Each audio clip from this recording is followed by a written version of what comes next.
was young, I prided myself as a nonconformist in the conservative US state I live in, Kansas. I didn't follow along with the crowd. I wasn't afraid to try weird clothing trends or hairstyles. I was outspoken and extremely social. Even these pictures and postcards of my London semester abroad 16 years ago show that I obviously didn't care if I was perceived as weird or different. But that same year I was in London, 16 years ago, I realized something about myself that actually was somewhat unique. And that changed everything. I became the opposite of who I thought I once was. I stayed in my room instead of socializing. I stopped engaging in clubs and leadership activities. I didn't want to stand out in the crowd anymore. I told myself it was because I was growing up and maturing, not that I was suddenly looking for acceptance. I'd always assumed I was immune to needing acceptance. After all, I was a bit unconventional. But I realize now that the moment I realized something was different about me was the exact same moment that I began conforming and hiding. Hiding is a progressive habit. And once you start hiding, it becomes harder and harder to step forward and speak out. In fact, even now, when I was talking to people about what this talk was about, I made up a cover story, and I even hid the truth about my TED Talk.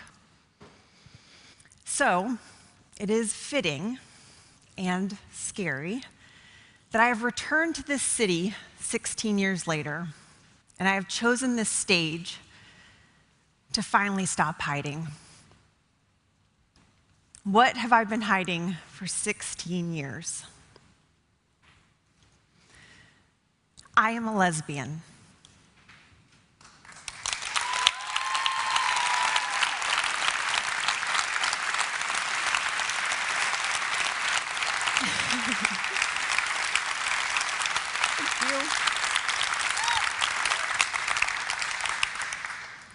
Thank you. I've struggled to say those words because I didn't want to be defined by them. Every time I would think about coming out in the past, I would think to myself, but I just want to be known as Morgana, uniquely Morgana, but not my lesbian friend Morgana or my gay coworker Morgana, just Morgana. For those of you from large metropolitan areas, this may not seem like a big deal to you. It may seem strange that I've suppressed the truth and hidden this for so long. But I was paralyzed by my fear of not being accepted. And I'm not alone, of course. A 2013 Deloitte study found that a surprisingly large number of people hide aspects of their identity. Of all the employees they surveyed, 61% reported changing an aspect of their behavior or their appearance in order to fit in at work.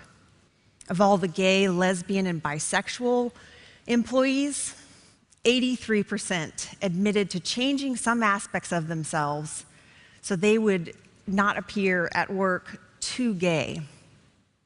The study found that even in companies with diversity policies and inclusion programs, employees struggle to be themselves at work because they believe conformity is critical to their long-term career advancement. And while I was surprised that so many people, just like me, waste so much energy trying to hide themselves, I was scared when I discovered that my silence has life or death consequences and long-term social repercussions. 12 years. The length by which life expectancy is shortened for gay, lesbian, and bisexual people in highly anti-gay communities compared to accepting communities. 12 years reduced life expectancy. When I read that in The Advocate magazine this year, I realized I could no longer afford to keep silent. The effects of personal stress and social stigmas are a deadly combination. The study found that gays and anti-gay communities had higher rates of heart disease, violence, and suicide. What I once thought was simply a personal matter, I realized had a ripple effect that went into the workplace and out into the community for every story just like mine. My choice to hide and not share who I really am may have inadvertently contributed to this exact same environment and atmosphere of discrimination. I'd always told myself there was no reason to share that I was gay. But the idea that my silence has social consequences was really driven home this year when I missed an opportunity to change the atmosphere of discrimination in my own home state of Kansas. In February, the Kansas House of Representatives brought up a bill for vote that would have essentially allowed businesses to use religious freedom as a reason to deny gays services. A former coworker and friend of mine has a father that serves in the Kansas House of Representatives.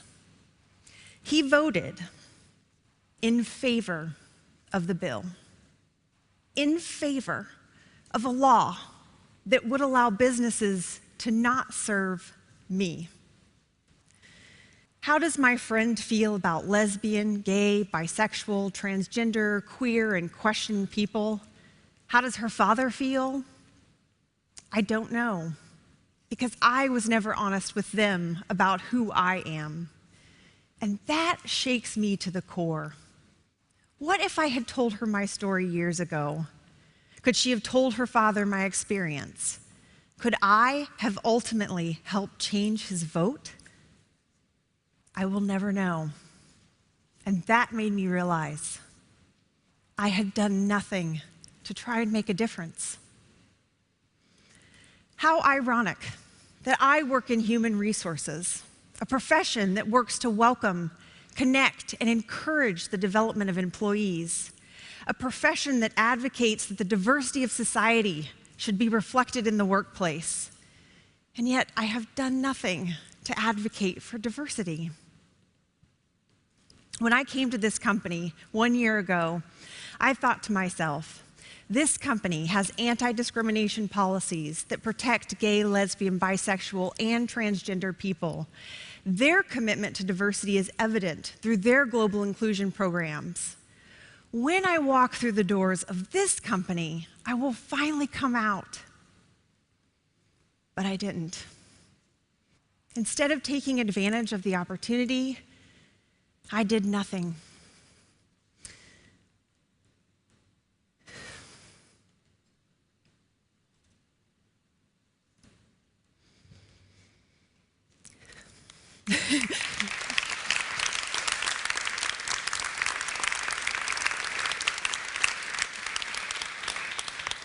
When I was looking through my London journal and scrapbook from my London semester abroad 16 years ago, I came across this modified quote from Toni Morrison's book, Paradise.